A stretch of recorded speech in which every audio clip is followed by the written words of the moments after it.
ഭാരതത്തിന് മുൻപിൽ ഒരിക്കൽ കൂടി പാകിസ്ഥാൻ മുട്ടുമടക്കിയ യുദ്ധം. ഓലപ്പടക്കം പൊട്ടിച്ച് ഭാരതത്തെ പേടിപ്പിക്കാൻ ശ്രമിച്ച പാകിസ്ഥാൻ ശരിക്കും അറിഞ്ഞു ഭാരതത്തിന്റെ കരുത്ത്. പാകിസ്ഥാനിലെ ഭീകര കേന്ദ്രങ്ങളുടെ മുകളിൽ തീമഴ പെയ്യിച്ച, ഭാരതത്തിന് എക്കാലവും ഭീഷണിയായിട്ടുള്ള ഭീകരവാദികളെ ഉന്മൂലനം ചെയ്ത ഓപ്പറേഷൻ സിന്ദൂർ ഭാരത ചരിത്രത്തിൽ ഒരു സുപ്രധാന ഏടായി എക്കാലവും ഓർമ്മിക്കപ്പെടും. I say to the whole world, India will identify, track and punish every terrorist and their backers. We will pursue them to the ends of the earth. Pahalgam आतंकवादी हमले से हुई, गुस्सा नहीं लावा था, दिमाग में बस एक ही बात, अब की बार सबक ऐसा सिखाएंगे कि इनकी पीढ़ियां याद रखेंगी. ये बदले की भावना नहीं, ये न्याय था.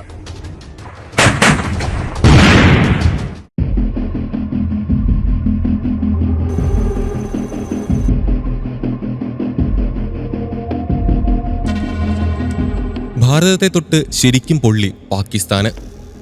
വെടിനിർത്തൽ ആവശ്യവുമായി ഒരിക്കലും പാകിസ്ഥാനെ സമീപിക്കില്ലെന്ന നിലപാടിൽ ഉറച്ചുനിന്ന ഭാരതം. ഭാരത സ്ത്രീകളുടെ സിന്ദൂരക്കുറി മായ്ച്ച് അവരെ വിധവകളാക്കിയ പാക് ഭീകരതയ്ക്ക് ഓപ്പറേഷൻ സിന്ദൂറിലൂടെ പകരം ചോദിച്ച പ്രധാനമന്ത്രി. എവിടെ പോയി ഒളിച്ചാലും ഭീകരരെ തിരഞ്ഞുപിടിച്ച് ഇല്ലാതാക്കുമെന്ന് പറഞ്ഞ വാക്കുപാലിച്ച മോദി. ഒടുവിൽ ഭാരതത്തിന്റെ ശക്തിക്ക് മുൻപിൽ പിടിച്ചു നിൽക്കാനാകാതെ വെടിനിർത്തലിന് കേണപേക്ഷിച്ചെത്തിയ പാകിസ്ഥാൻ. എക്കാലവും ഭീകരതയുടെ വിളനിലമായി നിലകൊള്ളുന്ന രാജ്യമാണ് പാകിസ്ഥാൻ. നിരവധി ഭീകര സംഘടനകളുടെയും നേതാക്കളുടെയും സുരക്ഷിത താവളം. അയൽ രാജ്യങ്ങൾക്കെതിരെ ഭീകര സംഘടനകളെ ഉപയോഗിച്ച് നിഴൽയുദ്ധം നടത്തുക എന്നതാണ് പാകിസ്ഥാന്റെ എക്കാലത്തെയും നയം. പലകുറി ലോകത്തിനു മുൻപിൽ ഇക്കാര്യം പാകിസ്ഥാൻ തന്നെ തെളിയിച്ചിട്ടുമുണ്ട്. ഇത്തവണയും സ്ഥിതി വ്യത്യസ്തമല്ല. പഹൽഗാമിലെ ഭീകരാക്രമണത്തിന് തിരിച്ചടിച്ച ഭാരതം തകർത്തത് മുഴുവൻ പാകിസ്ഥാനിലെ ഭീകര കേന്ദ്രങ്ങളാണ്. ഭാരതത്തിൽ നാശം വിതയ്ക്കാൻ ലക്ഷ്യമിടുന്ന ഭീകര സംഘടനകളുടെ പരിശീലന കേന്ദ്രങ്ങളാണ് തകർന്നടിഞ്ഞത്. കൃത്യമായ ആസൂത്രണത്തിലൂടെയും തയ്യാറെടുപ്പുകളിലൂടെയുമാണ് ഓപ്പറേഷൻ സിന്ദൂർ ഭാരതം നടപ്പിലാക്കിയത്. പാകിസ്ഥാന്റെ ഭീകര നഴ്സറി എന്നറിയപ്പെടുന്ന മുരുദ്കയിലെ ലഷ്കർ ഇ തൈബ ആസ്ഥാനം ഉൾപ്പെടെ 9 ഭീകര കേന്ദ്രങ്ങളാണ് ഭാരതം തകർത്തത്. ലാഹോറിൽ നിന്നും 40 കിലോമീറ്റർ അകലെ മുരുദ്കയിൽ 200 ഏക്കറിൽ നിലനിന്ന മർക്കസ് തൈബ ലഷ്കർ ഇ തൈബയുടെയും ജമാഅത്തുദ്വയുടെയും ആസ്ഥാനവും ഏറ്റവും പ്രധാനപ്പെട്ട പരിശീലന കേന്ദ്രവുമാണ്.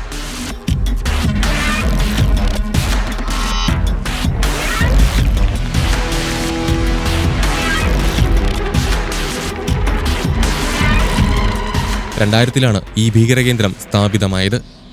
അൽ ഖ്വയ്ദ ഭീകരൻ ഒസാമ ബിൻ ലാദൻ 10 മില്യൺ രൂപ ഈ കേന്ദ്രത്തിന് സംഭാവന നൽകിയിരുന്നു. 2008 മുംബൈ ഭീകരാക്രമണത്തിൽ ഉൾപ്പെട്ട ഭീകരർക്ക് പരിശീലനം നൽകുന്നതിനാണ് മർക്കസ് പ്രധാനമായും ഉപയോഗിച്ചിരുന്നത്. അതായത് പാക് ചാര സംഘടനയായ ISIൽ നിന്നും നേരിട്ട് പരിശീലനം നേടിയ അജ്മൽ കസബ് ഉൾപ്പെടെയുള്ളവർക്ക് ഭീകര പരിശീലനം നൽകിയ ഇടം. പാകിസ്ഥാനിലും വിദേശത്തുമുള്ള തീവ്രവാദ സംഘടനകൾക്ക് ഇവിടെ നിന്ന് ആയുധ പരിശീലനം നൽകുന്നുണ്ട്. വിദ്യാർത്ഥികളെ ഉൾപ്പെടെ സായുധ ജിഹാദി പ്രവർത്തനങ്ങളിലേക്ക് നിർബന്ധിച്ചെത്തിക്കുന്നതിലും ഭീകരരാക്കുന്നതിലും ഈ മർക്കസിന് വലിയ പങ്കുണ്ട്. ഭീകരതയോട് സന്ധിയില്ലെന്ന പ്രഖ്യാപനം യാഥാർത്ഥ്യമാക്കിക്കൊണ്ടാണ് ഭാരത സൈന്യത്തിന്റെ ഓപ്പറേഷൻ. ജെയ്ഷെ മുഹമ്മദിന്റെ നേതാവ് മസൂദ് അസറിന്റെ അനുജനുൾപ്പെടെ 100-ലേറെ ഭീകരരെയാണ് ഭാരത സൈന്യം വധിച്ചത്. പാകിസ്ഥാനെതിരെ 3 സേനകളും സംയുക്തമായി നടത്തിയ ആക്രമണത്തിൽ 40 പാക് സൈനികരെ വധിച്ചുവെന്നും ഓപ്പറേഷൻ സിന്ദൂറിൽ 100-ൽ പരം ഭീകരരെയും വധിച്ചുവെന്ന് സേനാ മേധാവികളും DGMOയും ചേർന്നുള്ള വാർത്താസമ്മേളനം വ്യക്തമാക്കി. കര, നാവിക, വ്യോമസേനാ മേധാവികൾ സംയുക്തമായി നടത്തിയ വാർത്താ സമ്മേളനത്തിലാണ് ഈ വിശദീകരണം. ഭാരതം നേരിട്ട ആക്രമണങ്ങളെക്കുറിച്ചും രാജ്യം നൽകിയ തിരിച്ചടികളെക്കുറിച്ചുമുള്ള ദൃശ്യങ്ങൾ കാണിച്ചുകൊണ്ടായിരുന്നു വാർത്താ സമ്മേളനം. ഓപ്പറേഷൻ സിന്ദൂറിൽ ലക്ഷ്യം വെച്ചത് തീവ്രവാദികളെ മാത്രമാണെന്ന് പ്രതിരോധ സേന പറഞ്ഞു. दोस्तों, हमारी लड़ाई आतंकवाद और आतंकवादियों के खिलाफ थी. इसलिए 7 मई को हमने केवल आतंकवादी ठिकानों पर ही हमला किया था. पर अफसोस इस बात का है कि पाकिस्तानी सेना ने आतंकवादियों का साथ देना उचित समझा और इस लड़ाई को अपनी लड़ाई बना ली. Our aim was not to inflict casualties, but in case there have been, it is for them to count. Our job is to hit the target, not to count the body bags. Pakistan മാത്രമല്ല, operation സിന്ദൂറിലൂടെ ലോകം മുഴുവനും അറിഞ്ഞു സുദർശന ചക്രയും റാഫേലും ഉൾപ്പെടെയുള്ള ഭാരതത്തിന്റെ കരുത്ത്. S-400 Sudarshana Chakra, ballistic മിസൈലുകൾ, Akash missile, Rafale, sky striker, Harop, അങ്ങനെ നീളുന്നു പ്രതിരോധ കരുത്ത്. ചൈനയുടെയും അമേരിക്കയുടെയും തുർക്കിയുടെയും ആയുധങ്ങൾ ഒന്നുമല്ലെന്ന് തെളിയിക്കുന്നതായിരുന്നു ഭാരതത്തിന്റെ പ്രതിരോധം.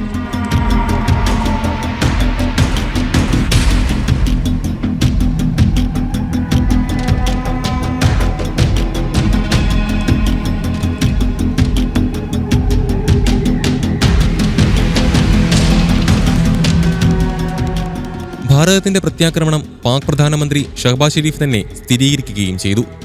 നൂർഖാൻ വ്യോമത്താവളമടക്കം ആക്രമിച്ചതായി സ്ഥിരീകരിച്ചു. പാക് സൈനിക മേധാവിയാണ് പുലർച്ചെ 2:30 മണിക്ക് ഭാരതത്തിന്റെ ആക്രമണം തന്നെ അറിയിച്ചതെന്നും ഷഹബാസ് ഷെരീഫ് പറഞ്ഞു. एक हम जवाब देंगे. 9 और 10 की दरमियानी रात में तकरीबन 2:30 बजे सिपह सलार जनरल सईद आसिम मुनीर ने मुझे सिक्योर फोन पे मुझे बताया कि वज़ीर आज़म साहब, हिंदुस्तान ने अपने बैलिस्टिक मिसाइल अभी लॉन्च किए हैं. एक नूर खान एयरपोर्ट पे गिरा है और कुछ और दूसरे इलाकों में गिरे हैं. പൊള്ളയായ ഭീഷണികളും വീരസ്യങ്ങളും മുഴക്കിയ പാക് നേതാക്കളെ ഇന്ന് കാണാൻ പോലുമില്ല. ഭീകരർ എവിടെ പോയി ഒളിച്ചാലും തിരഞ്ഞു പിടിച്ച് വധിക്കുമെന്ന വാക്കുപാലിച്ചു പ്രധാനമന്ത്രി. മുൻപത്തെ പോലെയല്ല, അടിച്ചാൽ ഇരട്ടിയായി തിരിച്ചടിക്കുമെന്നതിൽ ഒരു സംശയം വേണ്ടെന്ന് പറഞ്ഞു നിലനിൽക്കുന്ന ഒരു ഭരണകൂടവും ഇന്ന് നമുക്കുണ്ട്. भारत का मत एकदम स्पष्ट है. टेरर और टॉक एक साथ नहीं हो सकता. टेरर और ट्रेड एक साथ नहीं चल सकता. और पानी और खून भी एक साथ नहीं बह सकता. कोई भी न्यूक्लियर ब्लैकमेल भारत नहीं सहेगा.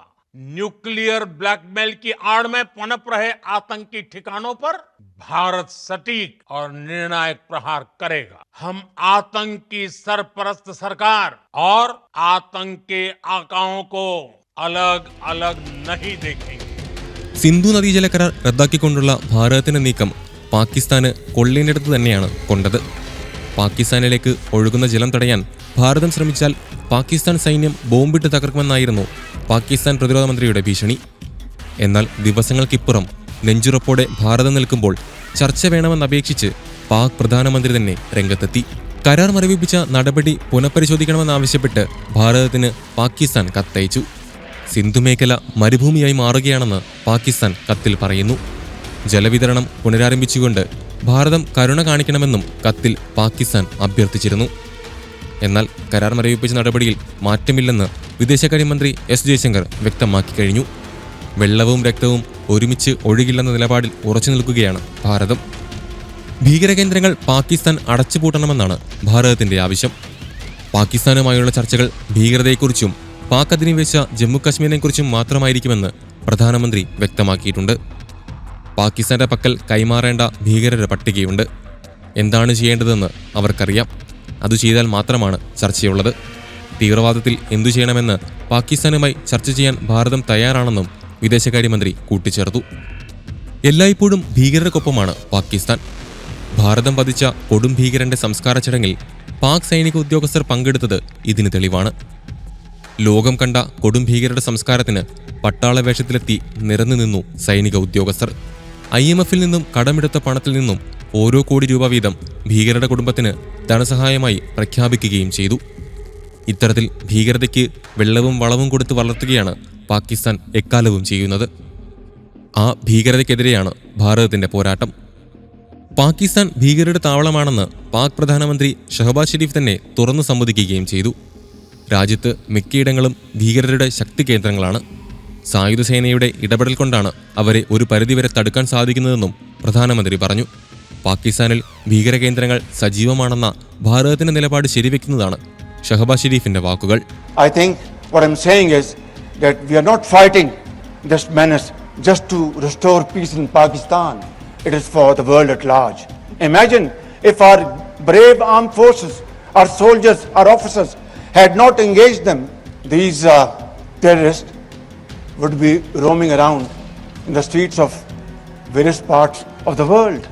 So I think the world has to acknowledge Pakistan sacrifices. The world has to acknowledge what suffering we have passed through. തിരിച്ചടികൾക്ക് പിന്നാലെ ഭാരതവുമായി സമാധാന ചർച്ചയ്ക്ക് ഷഹബാസ് ഷെരീഫ് സന്നദ്ധത അറിയിച്ചു. പഹൽഗാം ഭീകരാക്രമണത്തിന്റെ പശ്ചാത്തലത്തിൽ ഇരു രാജ്യങ്ങളും തമ്മിലുള്ള ബന്ധം വഷളായതിന് പിന്നാലെ ആദ്യമായാണ് പാക് പ്രധാനമന്ത്രി സമാധാന ശ്രമങ്ങൾക്ക് പരസ്യമായി സന്നദ്ധത അറിയിക്കുന്നത്. പാകിസ്ഥാനിലെ പഞ്ചാബ് പ്രവിശ്യയിലുള്ള കമ്ര എയർബേസ് സന്ദർശനത്തിനിടെയാണ് ഷഹബാസ് ഷെരീഫ് ഇക്കാര്യം വ്യക്തമാക്കിയത്. സമാധാനത്തിനുള്ള വ്യവസ്ഥകളിൽ കശ്മീർ വിഷയവും ഉൾപ്പെടുന്നുവെന്നും ഷഹബാസ് ഷെരീഫ് കൂട്ടിച്ചേർത്തു. ഇനി ചർച്ച പാക് അധിനിവേശ ജമ്മു കശ്മീരിൽ മാത്രമാണെന്ന ഭാരതത്തിന്റെ ഉറച്ച നിലപാടിന് മുന്നിൽ മുട്ടുമടക്കുകയാണ് പാകിസ്ഥാൻ. പുതിയ ഭാരതം ലോകത്തിനു മുൻപിൽ തലയുയർത്തുമ്പോൾ ഭീകരത പെറ്റുപോറ്റു വളർത്തുന്ന പാകിസ്ഥാൻ ഒരിക്കൽ കൂടി തോൽവി അറിയുന്നു.